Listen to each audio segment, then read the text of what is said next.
understand that it is celebrities that got caught because of the paparazzi? Remember that damn Nikki Murphy? She was around there selling that pussy to Layla Rashawn's husband.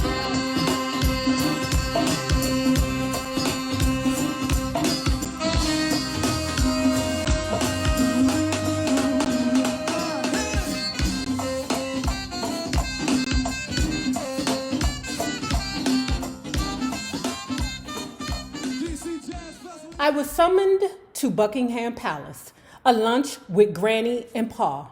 The invitation was contained in a terse email, and the tone wasn't, "Would you mind popping over?" It was more, "Get your ass over here." I threw on a suit and jumped into the car. Alone, without my staff, without Meg, I was confronted directly about my legal actions. My father said it was massively damaging to the reputation of the family. How so? It makes our relationship with the media complicated. Complicated? There's a word. Anything you do affects the whole family. Word. And I don't give a crap if you royal or not. Everything you do reflects on your family. Word. I think part of the reason why parents be so hard on their children is because the parents don't want to look like a fool. Because if the child is in school looking like a fool, then that reflects on how she is as a parent. Nowadays, what they're doing is they're making parents accountable for their children's behavior. And I know some people feel like, well, why is the government getting involved in things? Because you know when your child don't go to school, they take your ass to court. It makes our relationship with the media complicated. Complicated? There's a word. Anything you do affects the whole family. One could say the same about all your actions and decisions, Harry said. They affect us, me and Meghan, as well. For instance, whining and dining with the same editors and journalists who've been attacking me and my wife. What people don't know is celebrities got these media people in their pockets. We know this from Hollywood Unlocked. Cardi B is in control of that. We know this from Lovely T. Cardi B is in control of that too. Let me not say control, but let's say Cardi has a relationship with those two large media handles. Same thing happened with Tasha K and Nicki Minaj. Oh, child. Ooh. See, it backfired on Tasha K. Because when Tasha K had to pay that money to Cardi, she was like, I shouldn't have to pay the money. Nicki Minaj told me to do it. There was some more wrangling. And then I said, we had no other option. And we wouldn't have had to do it if you all protected us and protected the monarchy in the process. You're doing a disservice to yourselves by not protecting my wife. I looked around the table, stony faces. Was it incomprehensive? Or did they really not know? Were they so deep inside a bubble that they really hadn't fully appreciated how bad things were? For instance, Tatler magazine quoting an old Etonian saying I'd married Meg because foreigners like her are easier than girls with the right background. Or the Daily Mail saying Meg was upwardly mobile because she'd gone from slaves to royalty in just 150 years. At this point, I think the royal family is just looking at him like, Harry, you're doing a bit much. I do think that Meghan Markle is basically the engine behind Harry's behavior. Meghan is probably in his ear like, look, I'm not tolerating all of this. It's bad enough your family think I'm supposed to curtsy, and ask permission to take a dump and stuff like that. And then now I got these paparazzis chasing me down. Not to mention the fact that Harry is already super sensitive about the media because of what happened to his mother. People to think the way you think and be as intense as you are about a situation that happens to everyone. And I kind of get the tone from the royal family that, listen, we're all under scrutiny. You're more so under scrutiny because you kind of been out of whack the whole time. You kind of put yourself in that place before you got a hold of Meghan. I knew how they rationalized it all, saying it was no different from what Camilla got or Kate but it was difficult. One study looked closely at 400 vile tweets about Meg, employing a team of data specialists and computer analysts. The study found that the avalanche of hate was wildly atypical, light years from anything directed at Camille or Kate. A tweet calling Meg the Queen of Monkey Island had no historical precedence or equivalent. Girl, hold on. Pause. I know I'm giving Harry the business this go round, but pause. You love to be a part of the royal family when you don't have to work and you get to travel all over the world and party with your friends. But you don't want to be with the royal family when it comes down to the media. You can't have the good without the bad. And Meghan, on the other hand, listen, Meghan, a couple of magazines calling you monkey girl is not going to kill you. Do you know what our people have been through, child? See, that's what it is. Meghan got her nigger card pulled, and she wasn't used to that. Yeah, you know, she looked white. She do look white. Some of us look like that. A lot of us look like that. But Meghan is in her mind messed up because they pulled her nigger card. And that's what you won't do, Harry. I'm not going to marry the prince and then they start calling me a nigger. That can't happen. If this wasn't about her feelings or bruised ego, hate had physical effects. There was a ton of science showing how unhealthy it is to be publicly hated and mocked. Meanwhile, the wider societal effects were even scarier. Certain kinds of people are more susceptible to such hate and incited by it.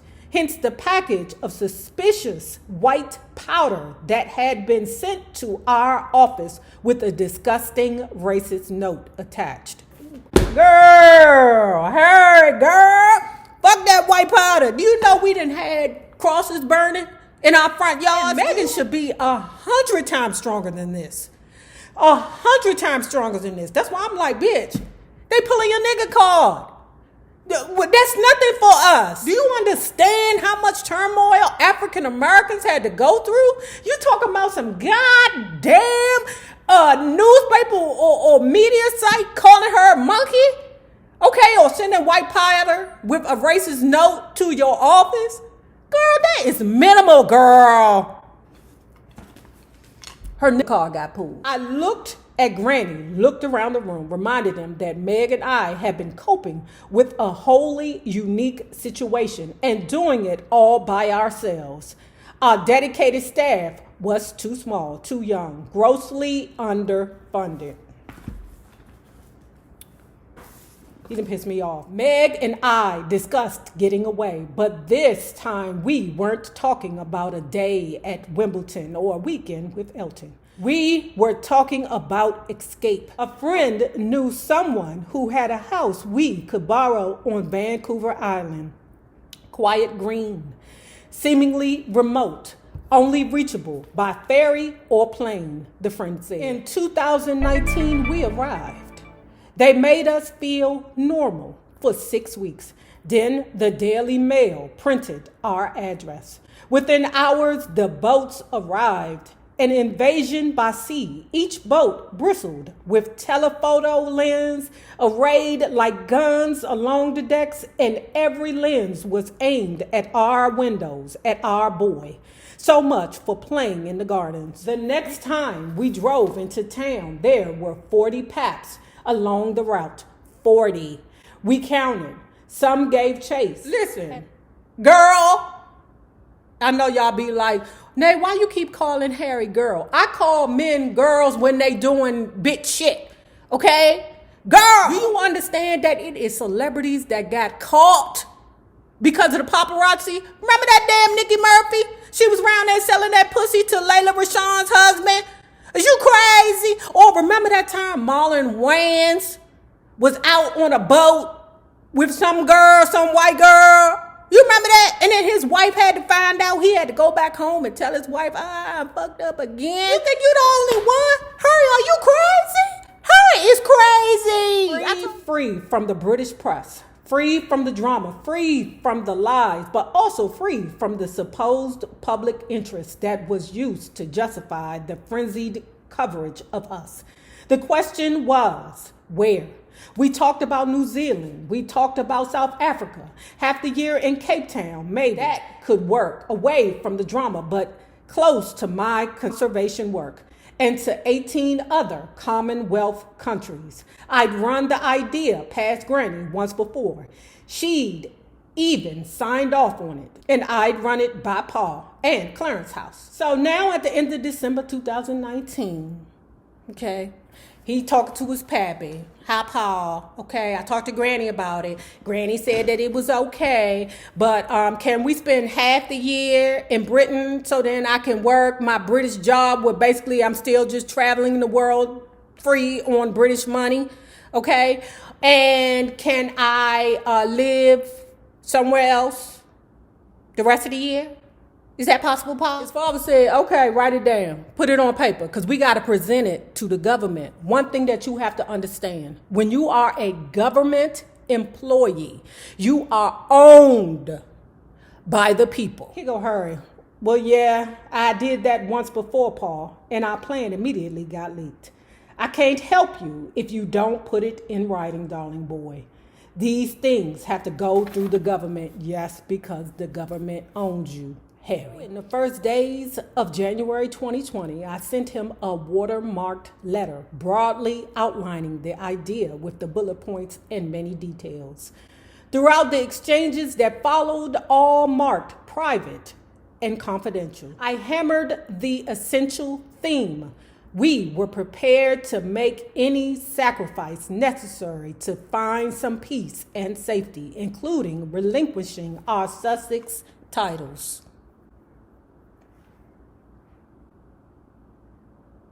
He don't even understand what he wrote there. He don't even understand that. You asked for it, Harry. Was Meghan okay with not being the Duchess of Sussex anymore? Was she okay with that?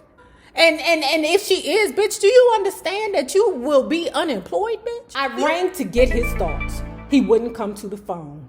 I soon received a long email from him saying we'd have to sit down and discuss the whole thing in person. He'd liked us to come back as soon as possible. You're in luck, Paul. We're coming back to Britain in the next few days to see Granny. So when can we meet? Not before the end of January. What? That's more than a month away. I'm in Scotland. I can't get there before then. I really hope and trust that we will be able to have further conversations without this getting into the public domain and it becoming a circus, I wrote. He responded with what felt like a threat. You'll be disobeying orders from the monarch and myself if you persist in the course of action before we had a chance to sit down. I rang Granny on January 3rd. We're coming back to Britain, I said. We'd love to see you. I told her explicitly that we hoped to discuss with her our plan to create a different working arrangement. She wasn't pleased. Neither was she shocked. She knew how unhappy we were. She'd seen this on the horizon. Days later, January 5th, as Meg and I boarded a flight in Vancouver, I got a frantic note from our staff, who received a frantic note from the castle. He confused because he like, wait a minute, when I got off the phone with Grandma, she was like, okay, baby, come on over. Her like, what the hell is going on here? Are y'all trying to keep my grandma from me? Yeah. Granny wouldn't be able to see me. The Duke of Sussex cannot come to Norfolk tomorrow. Her Majesty will be able to arrange another meeting this month.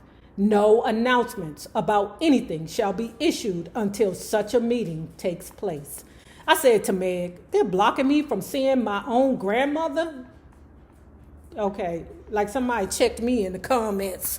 That ain't just his grandmother, that's Her Majesty. When we reached Frogmore, I rang Granny again. I imagined the phone ringing on her desk.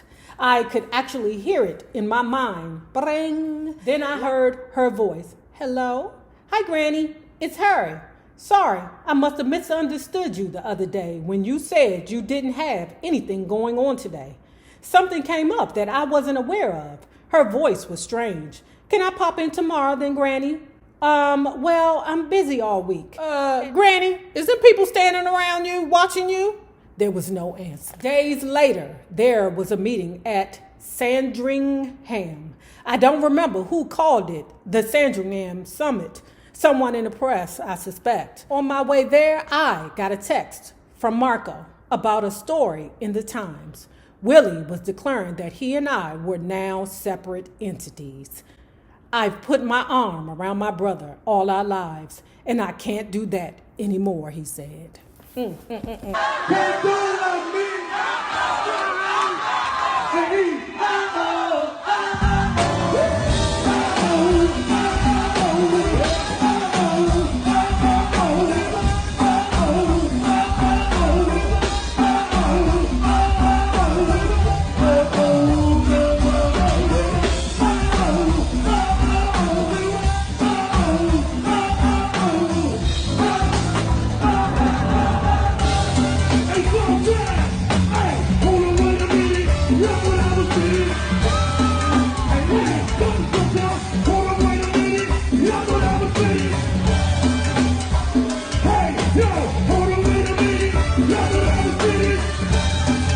Everybody!